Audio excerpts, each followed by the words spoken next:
भाई लोगों, मैं फिर से आज निकल रहा हूँ एक और सफ़र पे, थोड़े से लंबे सफ़र पे, ज़्यादा दिन नहीं, 9 दिनों के लिए।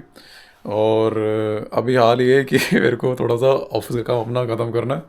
लास्ट मोमेंट में मेरे को याद आया कोई चीज़ मेरे को ख़त्म करनी थी, उसको मैं ख़त्म करने की कोशिश कर रहा हूँ।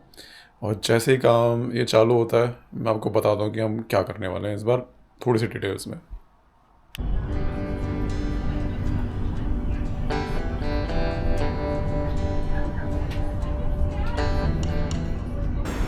और भाई ऐसा मैं भागा हूँ ना ट्रेन के लिए, सांस ऊपर नीचे हो गई मेरी। पर मैंने एक चीज़ नोटिस करी है, जब भी मैं बालकन्स जाता हूँ ना, मेरे को भागना ज़रूर पड़ता है कम से कम एक ना एक बार। जब मैं क्रोएशिया गया, सर्बिया गया, अब दोबारा, हाँ, इससे मुझे याद आया कि मैं बालकन्स जा रहा हूँ, वो चीज़ मेरे को बतानी थी। तो ये हमेशा ऐसे ही होता है कि जब भी मैं बालकन्स जाता हूँ मेरे को भागना पड़ता है। तो अभी मैं ट्रेन पकड़ के पहुँच गया हूँ लिएज में। मेरे को अभी थोड़ी सी भूख लग रही थी, तो मैं पहले कुछ खाऊंगा। बस की टिकट मैंने ले ली एयरपोर्ट तक के लिए, और इसके बाद मेरे को बस एयरपोर्ट पे वेट करना है। बस की टिकट भी मैंने अभी खरीदी थोड़ी देर पहले ही, ज़्यादा टाइम उसको भी नहीं हुआ। करीब 40 मिनट में बस है। इतने में अपना बस खा पी के सेट होके फिर वापस आते हैं बस स्टेशन तक। हाँ, तो दोस्तों, मैं इस टाइम पहुंच गया हूँ शार्लरवा एयरपोर्ट पे।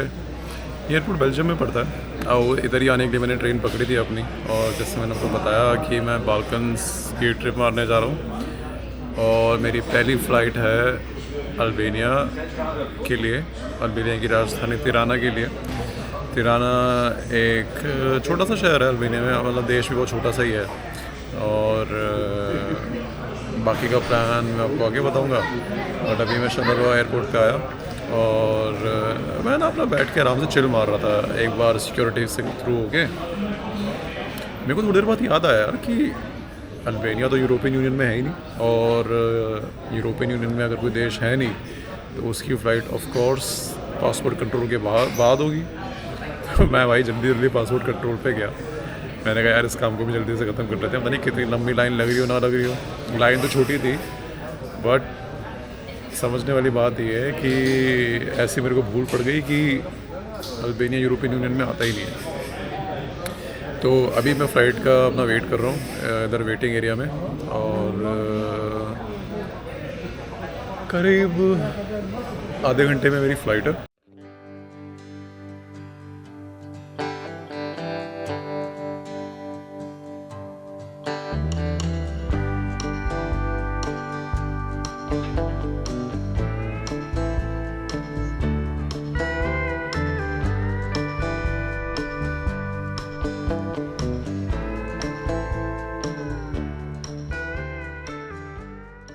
भाई लोगों, इसी के साथ तिराना एयरपोर्ट हमारा आना हो गया अल्बानिया में।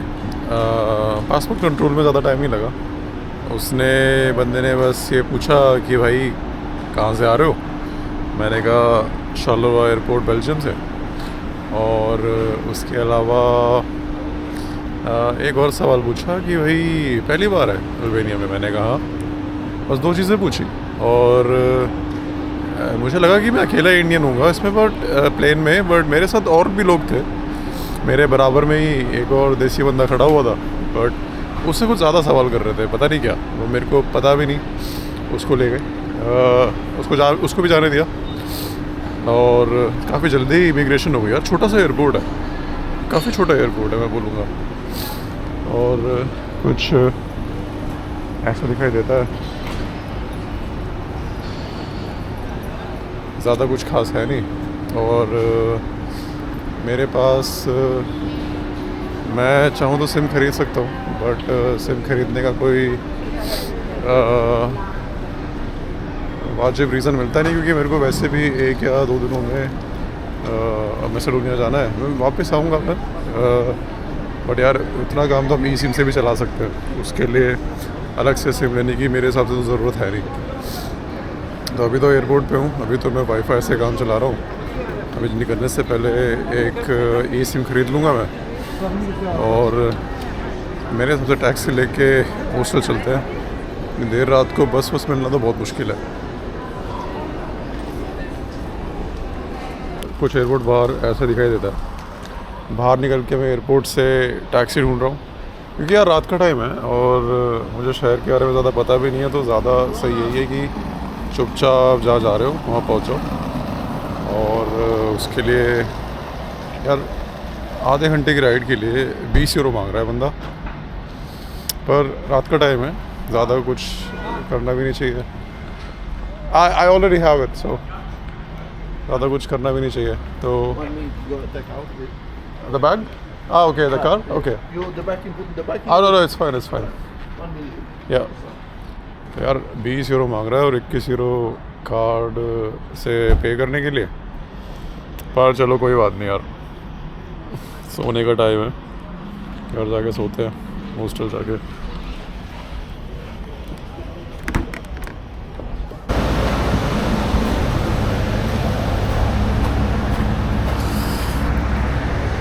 तो दोस्तों, एक नई सुबह तिराना अल्बानिया से। कल रात को तो मैं बहुत जल्दी सो गया था, नहीं यार जल्दी नहीं सोया था, सॉरी। कल रात को मैं देर से पहुंचा था, थोड़ा मैंने प्लानिंग करने की कोशिश करी कि क्या करा जा सकता है और क्या नहीं, तो थोड़ा आज उस प्लानिंग को ही एग्जीक्यूट कर रहे हैं।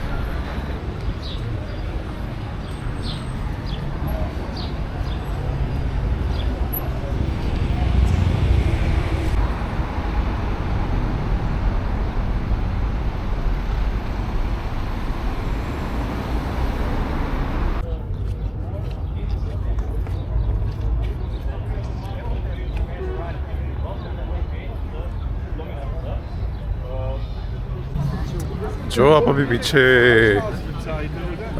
मॉन्यूमेंट देख पा रहे हो, स्टैचू देख पा रहे हो, वो है एक अल्बानिया की ऐतिहासिक शख्सियत की, जो कि जिसका जन्म 1400 के करीब हुआ था। और इस आदमी को अल्बानिया का नेशनल हीरो माना जाता है, क्योंकि बहुत ज़्यादा स्ट्रैटेजिक कमांडर था। इसने काफ़ी सारे जो अल्बानियन प्रिंसेस थे उनको साथ लेकर आया एक यूनिफाइड अल्बानिया के लिए। और दूसरी बात ये थी कि 25 सालों तक सिकंदर बेग ओटोमन एम्पायर के एक्सपेंशन को रोक कर रखा अल्बानिया में, जो कि अपने आप में बहुत बड़ी बात थी, क्योंकि उस टाइम पे ओटोमन एम्पायर एक बहुत ही मजबूत एम्पायर हुआ करता था काफ़ी लंबे समय तक। तो ऐसा करवाना ही बड़ी बात थी। आज सिकंदर बेग को अल्बानिया का नेशनल हीरो माना जाता है। और जहाँ पर मैं खड़ा भी हूँ, ये पूरा एरिया सिकंदर बेग स्क्वायर के नाम से ही जाना जाता है।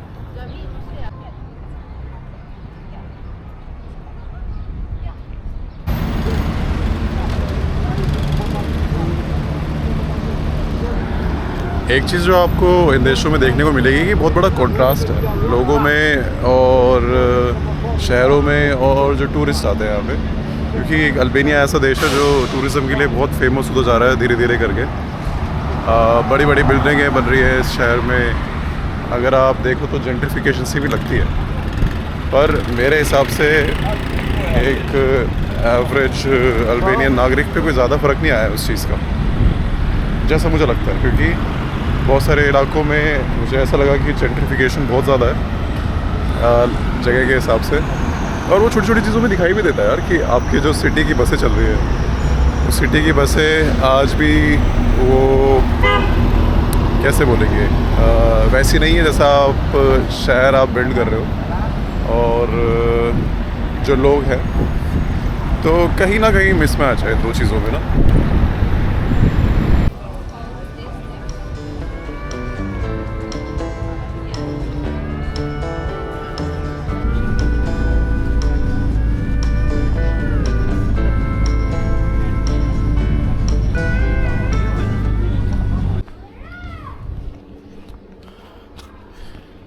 तो दोस्तों, मैंने लोकल बस पकड़ के मैं आ गया थोड़े से बाहर के इलाके में, तिराना के। और मेरा प्लान ये है कि यहाँ पे एक रोपवे चलती है, जो कि एक पहाड़ के ऊपर नेशनल पार्क है, वहाँ तक लेके जाती है। तो मैंने सोचा यार ऐसे शहर में तो इतना कुछ करने को है नहीं, तो रोप वे से पहाड़ों में चल के देखते हैं। तो वहाँ पे मैं जा रहा हूँ। बस से मुझे बस 25-30 मिनट लगे। और कमाल की बात थी भाई, मतलब वैसे बस से 100 रुपये लगे, यानी करीब करीब 1 यूरो, जो कि यूरोप के हिसाब से बहुत सस्ता है भाई। जितनी लंबी ट्रिप थी, मैंने उसको 5,000 लेक का नोट पकड़ाया बंदे को, और उसने मेरे को पैसे वापस करे जा रहा है। मैंने कहा यार देखते कितने वापस करेगा ये। उसने 4,900 से तो कुछ ज़्यादा ही वापस करे मेरे को। तो मतलब बहुत ही ज़्यादा सस्ती टिकट है 1 यूरो की बस की। उतना ही मैं टैक्सी से आता तो आराम से 10-15 यूरो तो आराम से ठुक जाते मेरे।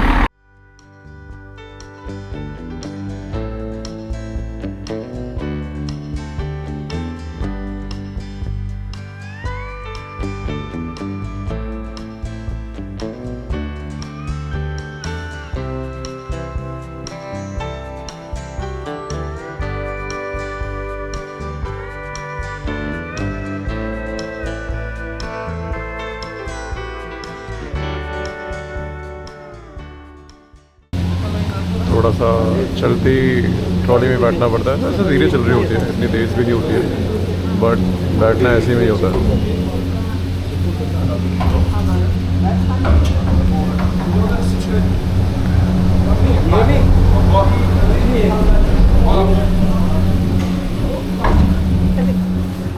Yes. Yes. Why not? Oh, why not? Yo.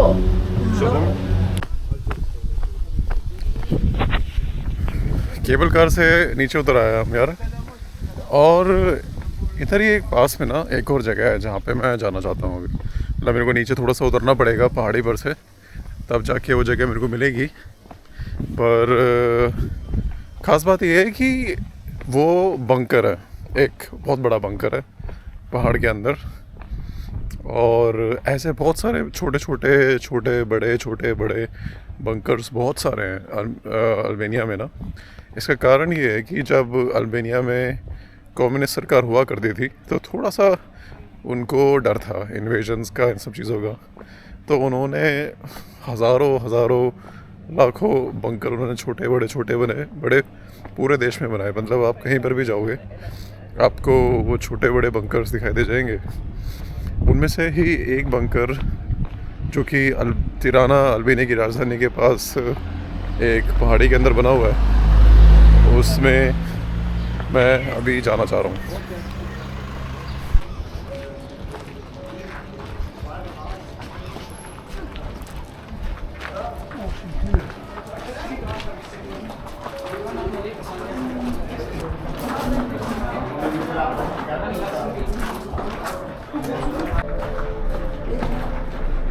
तो ये पहाड़ी के अंदर बंकर की एंट्रेंस है, और इस बंकर को खासकर बनाया गया था पॉलिटिकल एलिट्स के लिए, सरकार की, और काफ़ी गार्डेड थे।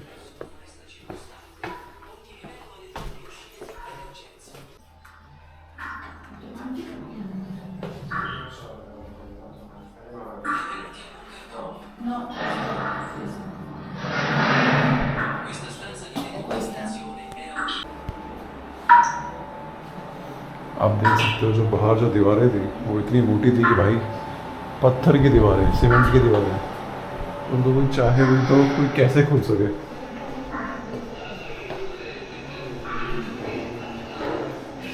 और ठंडक है यहाँ पे अंदर, ऑफ कोर्स बंद इलाका है।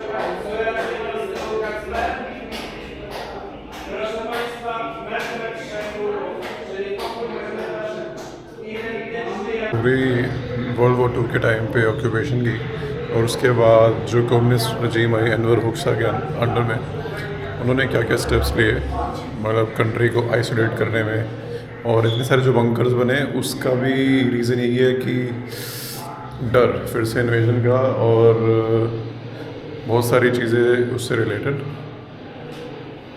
ना किसी को अंदर आने देते, ना किसी को जाने देते अल्बानिया के, और आता जाता तो उसको मार देते।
अभी वोट से पता लगा कि इन लोगों ने इतने बंकर बनाए थे यहाँ पे कि अल्बानिया की पॉपुलेशन के हिसाब से हर 11 लोगों के लिए एक बंकर था। आप सोच सकते हो कि कितना ज़्यादा दिमाग में ऑब्सेशन था एनवर हुक्सा के और उसी गवर्नमेंट के बंकर्स बनाने के लिए। बंकर इतना बड़ा है कि जेन्युइनली अगर साइंस ना हो तो एक इंसान खो ही जाए इसके अंदर। मैं मजाक नहीं कर रहा हूँ। अगर एग्जिट साइन आपके पास हो ना तो वो पता ही नहीं होगा कि आप बाहर कहाँ से निकलो। आप ये बात सोच के देखो कि इतना पैसा खर्च किया गया भाई एक ऑब्सेशन के ऊपर, ऑब्सेशन नहीं सॉरी पैरानोया के ऊपर। पैरानोया सिक्योरिटी के लिए हो सकता है गलत भी हो सकता है सही भी हो, पर इन्वेजन तो नहीं हुआ अल्बानिया का उसके बाद बाहर की ताकतों से कुछ भी। पर इन्होंने इतना पैसा इतने रिसोर्सेज खर्च करे इतने बंकर्स बनाने के लिए कि आपको मैं कह रहा हूँ कि हर 11 लोगों पे एक बंकर बना इस देश में।